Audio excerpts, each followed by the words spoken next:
Want to stop juggling spreadsheets, calendars, and a dozen apps just to run your rentals? Lodgify makes it easy. It's an all-in-one toolkit for hosts. Build a direct booking website, automate guest messaging, and keep all your channels in sync. Running your rental business your way has never been simpler. And for Good Morning Hospitality listeners, you can get 20% off any yearly plan with code GMH20. Just check the link in the show notes to get started today. Welcome to Good Morning Hospitality, your one-stop shop for the latest news, noteworthy trends, and thought-provoking discussions across the industry. From hotels to short-term rentals to all things travel and hospitality, you'll find each episode equips you with the information that you need to start your week. Join us on Good Morning Hospitality every Wednesday, wherever you get your podcasts.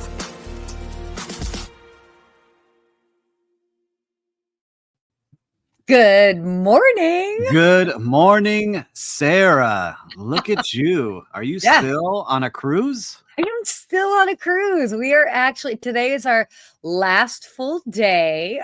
For those that may have missed it last week, I am sailing with Cunard. I am on the Queen Elizabeth. I've been sailing all throughout Alaska, 10 days. Later today, we'll be pulling into Victoria, British Columbia. And then tomorrow, we'll be back in Seattle. I'll fly home and fly on to my next destination. Oh my gosh. So have you been in the same room for all 10 days?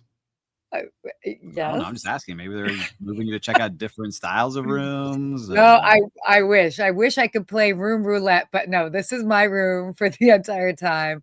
I mean, I have the first day that I was here, I got to check out one of their grill suites, which was really nice to see. Very spacious, has a dining room table, its own kitchenette.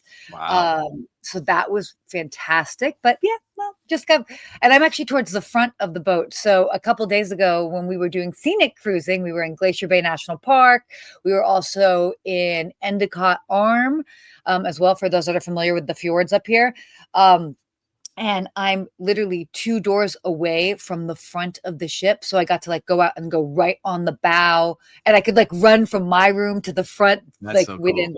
within 10 seconds. So pretty cool. Yeah, nice. Viewers and listeners, if you're not following Sarah on Instagram, get on Ask a Concierge is her handle. Yeah. She's posting some really cool stuff every single day of that trip. It's been awesome. Lots of stuff. Yeah, I'll have done 17 days on a cruise ship in a month, less than 4 weeks. So how are you feeling on doing that? Because there's some of these people we talk, there was that 94-day cruise and these really ultra long ones. Are you, I'm not going to say, are you over it, but are you ready to get back home? Well, I will say this, because it would be different if I was just on vacation. If I was just on vacation, it would be perfect. It'd be great. Everything's at your fingertips. It's fun. There's so many activities. But because I'm still trying to keep up with work at home, sometimes I'm like, oh, it would just be so much easier if I was elsewhere. I have to make phone calls, figure out the time zone, all of that. So it's challenging when you're trying to work the whole time. But as a vacation, it's super easy. So yeah, that's why I love cruising. I got to get on one. It's been a while since I've been on one. We'll say good morning to Lou. Hello from steamy Charleston, South Carolina. Ooh. And for all of our viewers out there, we always love knowing where you're watching from. Let us know. Put your city or where you're at today. Or if you're on a cruise, let us know what cruise you're on too. We'd love to see if you're on the high side. How are things going in Miami? What's going on there? We didn't get to chat before, by the way. So no, we're having our coffee talk. Miami, there's a lot going on. There's a giant wildfire in the Everglades going on right now. 1,600 acres burning. So if you walk outside, you're covered in smoke everywhere today. Oh no. So that just happened this morning. Everyone's back to school as of last week. So my kids are back in school as a Thursday. So the traffic is back here. But some fun and exciting things for my project called Baya. For those that don't know, we're building a tropical luxury resort on a tropical fruit farm here just south of Miami. And we got our land lease signed, 99 years land lease signed. So big news, huge step. And now everything's in full motion. We got a great team behind us. And so just very exciting what we're going to be building here. So if you're interested, hit me up on LinkedIn and I'll send you some of the images. You can also see some of the things we posted there. So really exciting. So exciting. Congrats on that. That's huge. Yeah, that was a big one. That was a huge hurdle. Now there's gonna be 100 other hurdles, but that was probably one of the highest ones so far. We had to jump.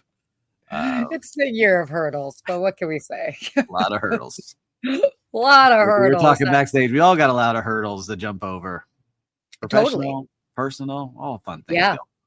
Yeah. Well, I'm excited because I probably in about a month or so, I will actually be in Miami. So we'll have to catch up in person. Maybe. Well, I don't know if it overlaps with being a Wednesday, but Well, I found out what hotel you're staying at. The Oh, you GM let did? me know. Yeah. So listeners, Sarah Dandashi is a big time VIP. And they're like, Steve, Stop I it. have your co-host. What is she like? What are her personal likes? I was like, oh, Stop it. He did. Are you like, I have no I promise you that they asked me. What, who was it? Somebody asked me yesterday. They're like, "Do you have a rider?" And I'm like, "Absolutely not." They No. are nervous for your arrival. It was so funny. What?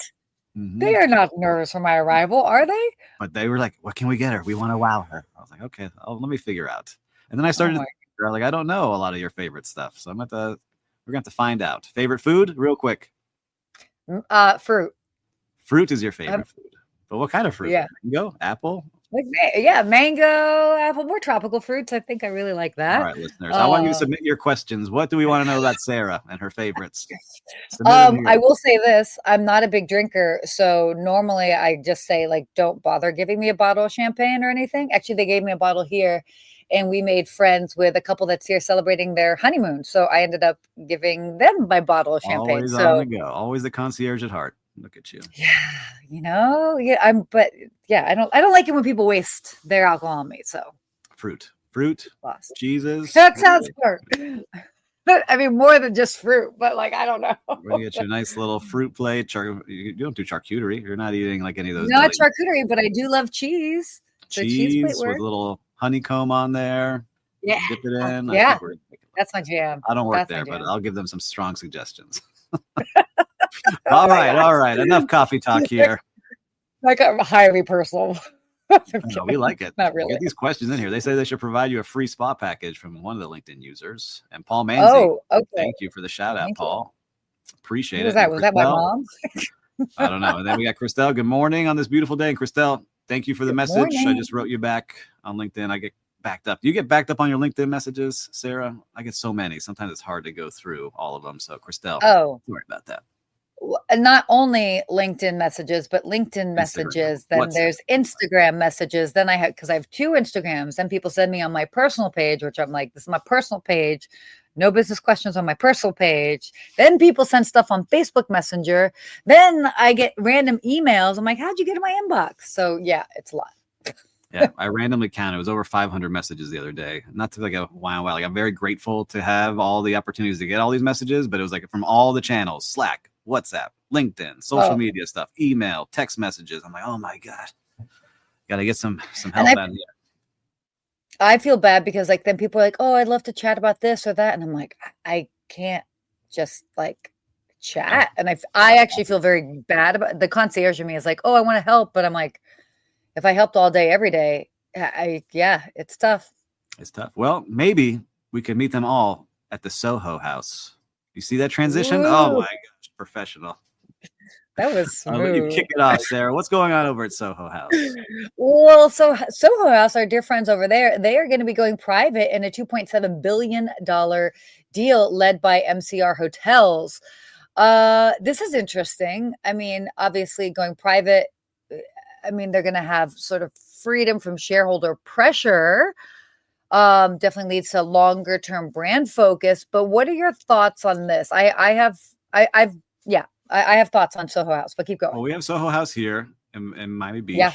And, it's been interesting because I know some leaders there, so I don't want to talk bad about it. But here's what it is that they have never really made money as a company, right? And so they've raised a lot of investor money. They've expanded the brand. People know the brand, but really they're not financially successful in a lot of the places that they operate. And so when you have a public company and your share prices keep dropping because you can't show good performance, but you're showing maybe certain areas that you're hitting certain metrics, you want to take it private, and this company sees that there's going to be value and taking it private and not having that pressure every single quarter to make the reporting.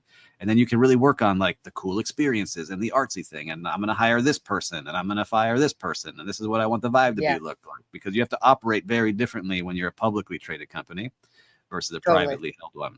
And so I really want to cheer them on because they really kicked off that cool, you know, private membership club style that has really been taken on by so many people.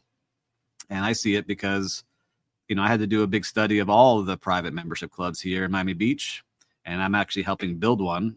And what we're seeing is people want to get out of Soho House because it's overcrowded. They can never get in, you know, because they had to have so many memberships. And so now they're like, well, how many memberships are you going to have? Well, we're going to cap it here because we have a big hotel to be able to make money off of, but we also want to have a good experience for the members too. So it's interesting. But I see Holly jumping in. Holly, nice to see you on the show.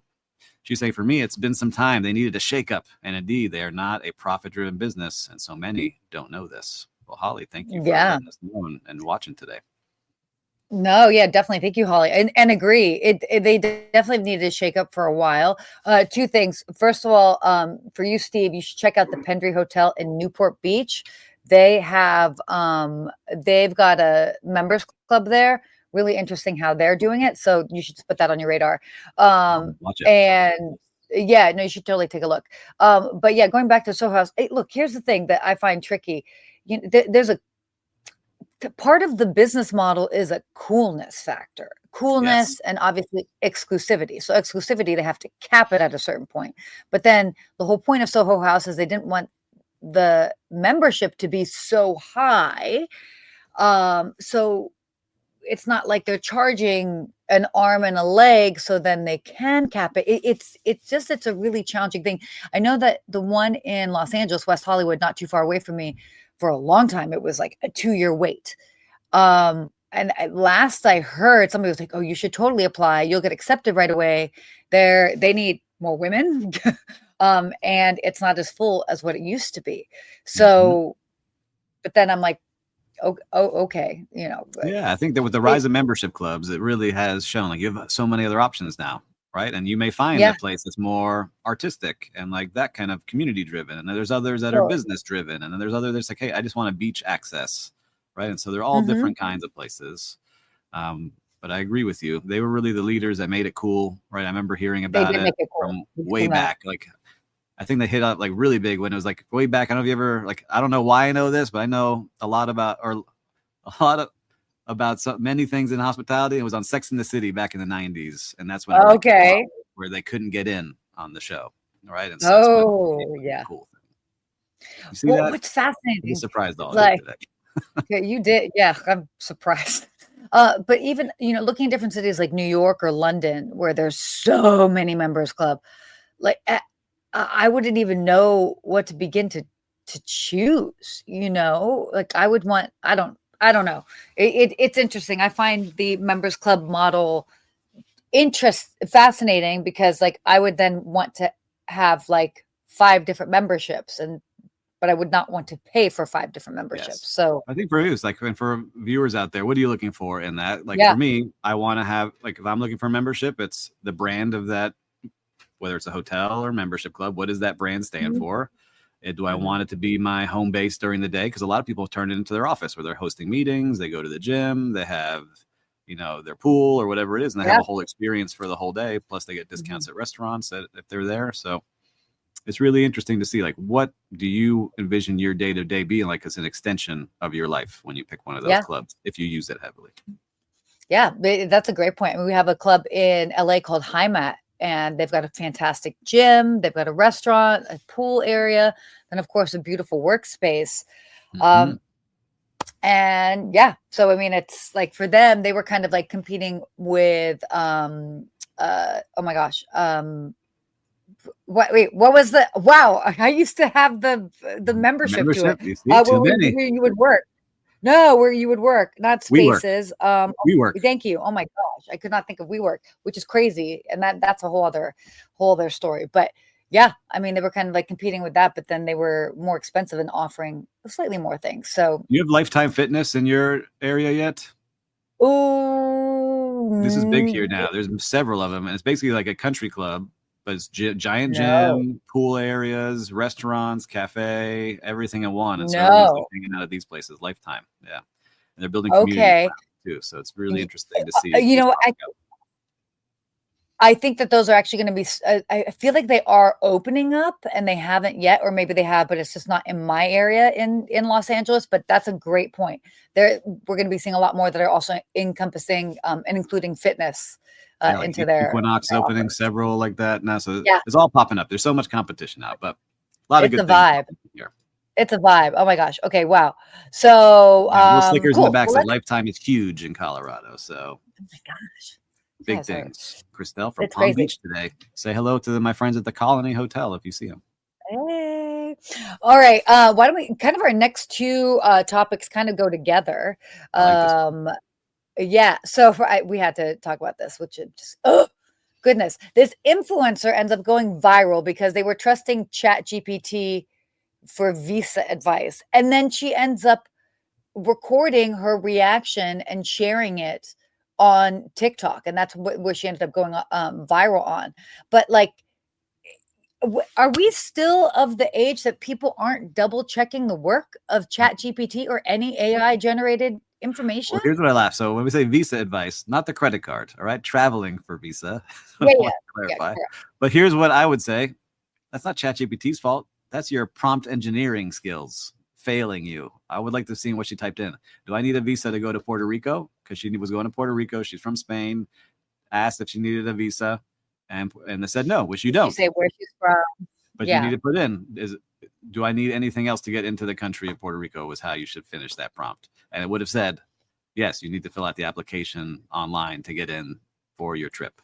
So instead, she didn't do that, got the one answer, and ended up not being able to make her wonderful trip that she was very excited about. So feel bad for her.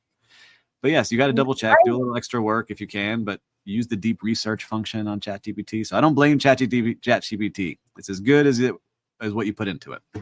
Correct. I also don't feel bad for her. Like, do proper research. I'm sorry. Like, I don't. Like, first of all, seriously, Yes. not only did she do that, but then she recorded herself like crying and then shared that on social media. That's a whole other thing. As somebody that shares a lot on social media, that's like another level Yes. that is so bizarre to me that younger generations of, dare I say, like influencers, the stuff that people share is fascinating. And I don't know that I could like freak out, cry, record myself and post it. But it This is a got good views. idea. So Yeah. Well, I guess that's what she'll be remembered for. We're talking about her here today. We Oh. didn't name her though.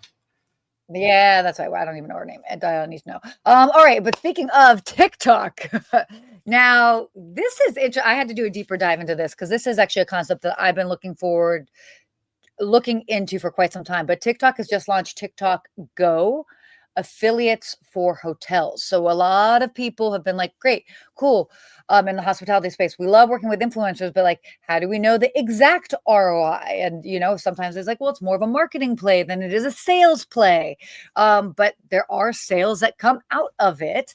And so basically for those that don't know, just kind of like how you're able to shop and do all that stuff, you will, when influencers post about certain locations, destinations, hotels, viewers are able to go and book that property from watching whatever they've shared, and they will make a little bit of a commission for it. They get a kickback. I've been very curious as far as like how I knew that this was the future of where things were going as far as in that tech space, but I was very curious as far as where they would be getting their inventory. And so they are actually booking it through booking.com. I had to do a little bit of a deeper dive because I'm like, how are you able to do this? And so they're actually white labeling through booking.com, which I thought was, and they don't have a specific set amount for their commission as well. I was digging deep. You want to really? What are your thoughts? Well, I think we talked about this last week a little bit, like going live, and it would be so cool if we could sell stuff live while we're on the show. And this is basically a way to do it, whether it was Whatnot that we talked about, and now TikTok Go has it. What I think will be interesting is, there's a lot of companies that really are high on being able to book directly through social media, right? And so like they have influencers that come, but they're saying like, we don't need booking.com and we don't need all these other channels. People see us on Instagram, they come right to our website and they book directly. They're getting in the game now. They want a piece of that money. So now TikTok is going to get a piece of that money through booking, right? They're going to get some commission for helping facilitate this interaction. So they're going to get revenue coming through. And so now it's just another way to have an OTA, right? And so you're building in all this content like that you and I do, right? Like I just think of mine, I was just doing it for fun, but now it's like, oh, I see how many views that Ritz-Carlton hotel video got. Now I might be able to get some credit for putting that video together and doing things, right? So it's going to become another OTA. And Paul Manzi, who knows all about this, attribution for influencer marketing is a nightmare. Finding the right influencer with the right audience is the key to success. Well, you always hire Sarah, and then you don't have to worry about it. No, but that's cute. That's true. But when it comes to, you do a great job. You're professional. I appreciate it, but I think it's, I don't know. Again, I just go back to the fact that it's like you have to look at it more of a marketing play, and you're hiring people, and are they creating content that is along the lines of your brand? It's like if you're more family focused and this, like, are you going to hire somebody that's posting all like single girl bikini model shots drinking with her friends?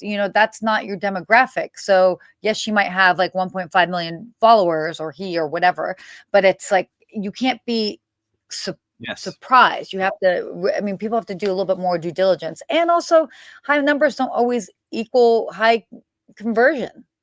Or do you have a good product? Like there's that too. Some people just got in early in the game and they still have their followers, right? And but totally. What I'm excited to see is this is going to happen if this works, which it should, right? Because you see people selling all different kinds of stuff on TikTok. You're going to see them start selling that as the experience, and Instagram will get behind it. It will continue on to all the other channels. So very soon, I see that if you are an establishment or a hotel, you're going to be paying commissions for your social media bookings as well, I think pretty soon. So you can clip that. That's my prediction for the future, Will, when we do our prediction shows. I like it. I agree. I totally agree. We've been sitting on this for quite some time. So it just makes sense. So yes. Okay. Well, you gotta fly to these hotels. Yeah, you got to fly to these hotels, right? So how are they going to get there, Sarah? Oh, look at that transition again. Wow, these transitions are so smooth. I don't even know. I'm just I'm on my game today. I'm on my game. You are. I don't know. We might have to call you like Smooth Steve or something. Listen, I've been taking some extra creatine because I heard it's good for the brain. So maybe that's what it is. Ooh, okay, cool. We can talk about that in another show. All right, let's talk about this. Okay, so Spirit. So yeah, for those that have been following Spirit Airlines, I'm sorry that you have been, but hey, they might be going away. Things are first. I know like a lot of people like to hate on Spirit, but it's actually they have, there's value, there's use for them in the airline ecosystem. Right now, they're in big trouble and their future is not looking bright. But by having them as an option, some are arguing that they're keeping airfares, airline prices competitive. So if Spirit Airlines goes by the wayside, fares could jump significantly. Yeah, well, look, they've been struggling for a while. They've been struggling for a long time. We've reported on them a couple of times now where they've been struggling. Yeah. And I think they were like finally, I don't remember if we had that story on them finally for bankruptcy, but they were almost there. And then JetBlue came in to rescue them. And then the government said, no, you can't merge. And so since that merger now, it doesn't look like Spirit will make it unless something really significantly changes. But it's really, what did you say here, Paul? Really upgrading transition game now that Skift's on board. I had to take classes, Paul. They had to teach me how to transition between stories. So it was like a full orientation day, Sarah and I were. Oh my gosh. But yeah, so with Spirit, look, it's big here in South Florida. It's a heavy presence here in South Florida, especially Fort Lauderdale and Miami. But they don't have a good rep. And you see all the stuff that comes out on social media, people fighting and people screaming, and it's just not great. So good luck to Spirit. I hate to see anyone lose their jobs and things close down, but I'm wishing you all the best. Good luck. Well, speaking of Spirit, want to just quickly touch on another airline before we like kind of wrap up this stuff because we want to be mindful of time. Fresh off the press, hot, fresh off the press. Alaska Airlines has, I know, right? Wow, I got to work on my transitions. Alaska Airlines has selected Starlink, so they are going to ultimately have the fastest Wi-Fi in the sky. Awesome. So this is huge news. I don't know about you, but I get on internet wherever I go. I'm always like, where's the internet? Where's the internet? Yeah.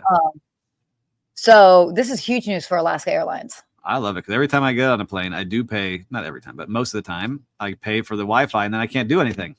I can't actually function. Like I know that's first world problems complaining, but like if I pay for it $20 some, I really want to get some basic work done. Sometimes it's very hard to do if it's web-based. So I'm excited for Elon Musk's Starlink to be shooting down beams to the planes and keeping us all connected. Totally. I know. That's really cool. The big news. Okay, I want to be mindful of time. Do we quickly touch on our Google flights here? Okay, yeah. We'll just do a quick one. Go. All right. So Google Ads is now doing AI-powered flight deals to Google Flights. And so what that means is now instead of having to like go looking for like Miami to New York, you can say, I want to go from Miami to a place that has great food in a big city that is only a 2-hour flight and costs this. And that's your prompt. And then it will find you a bunch of different options for what you're looking for. So again, AI coming in, trying to customize things for you. You got to prompt it the right way.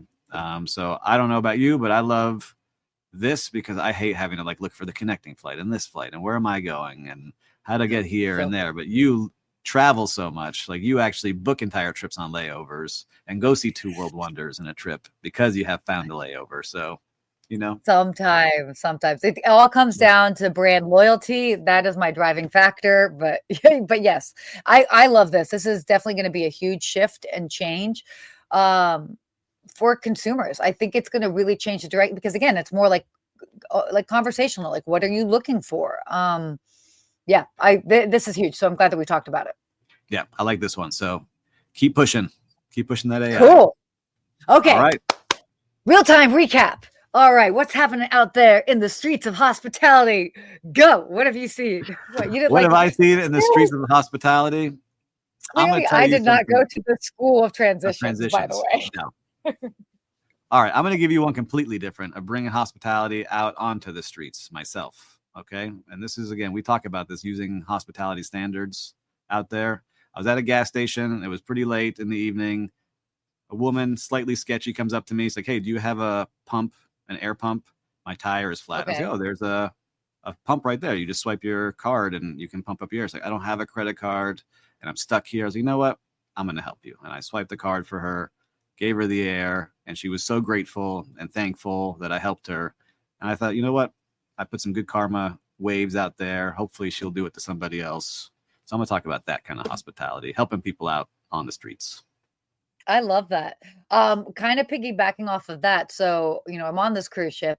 I'm working in the sense that I'm working kind of like for their marketing team, but the number of people that have come up and asked me like, oh, how do I get over here? And how do I get here? Whatever they're asking. And I was like, oh, I don't actually work for the cruise line, but it's this reminder of, I don't know if you've noticed this, people stop me on the street and ask me for directions all the time. I feel like when you've worked in hospitality and you have that je ne sais quoi, that people, I know, we just got international on here, where people will come up to you and they're looking to you for advice and things like that. So I think that once you have that spirit of hospitality, you carry it with you, and people will always ask you for help and guidance, even when you may not know anything. So, yeah. Have you ever jumped in before? Have you ever jumped in when someone's yelling at a person in customer service? Have you ever done that? No, I haven't seen because not a lot of that has happened in front of me. Not yelling. No. It happened to me at a Pottery Barn Kids of all things. Some lady was screaming at the lady at the cash register for a while, and no one was jumping in. I jumped in as if I was a manager. It's like, hey, you don't need to be screaming. Let's come over here. You're screaming in front of everybody. She's trying to help you. Let's come over here and try to defuse this. And she was like, oh my gosh. Now Yeah. we have Superman Steve. Just too Okay, we much. got That Smooth that happened Steve, Superman 2 weeks Steve. ago. I was like, all right, it annoys me when people are That's yelling crazy. at customer service, like front desk people, like they're doing their best, right? Like, Yeah, don't do that. that's not good. That's not good. Okay, our quick hospitality quote, because I know here. I'm going to say this one. The way to Do get it. started is to quit talking and begin doing. Walt Disney, 100%. I feel like you post about this a lot. I mean, this is Just start. Just start doing yeah, something, right? Like you got me excited to write a book. Start with one yeah. sentence, right? You start with one No- sentence, you Mhm. get going, you have a project idea, set a date Yep. for the first meeting, whatever it is. Just get started because you never know Mhm. where that road will take you. So true. So true. No analysis paralysis. Just do. So there you have it, guys. I know we kind of have to wrap up our show on this end, but this was good. Great show live on the cruise. Fantastic transitions. I mean, Best keeping transitions. us I'm coming getting back for better. more. Smooth like butter. Well, we stuck right to our 30 minutes today, everyone. We can't go long, but if you would like this, make sure to share it with one of your friends. And Mhm. until next week, stay Stay hospitable. hospitable.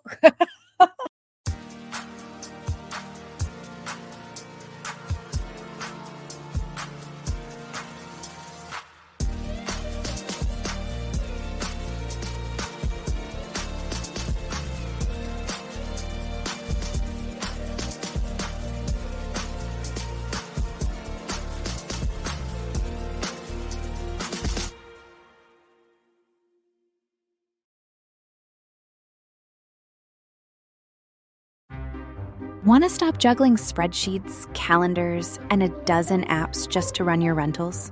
Logify makes it easy. It's an all-in-one toolkit for hosts. Build a direct booking website, automate guest messaging, and keep all your channels in sync. Running your rental business your way has never been simpler. And for Good Morning Hospitality listeners, you can get 20% off any yearly plan with code GMH20. Just check the link in the show notes to get started today.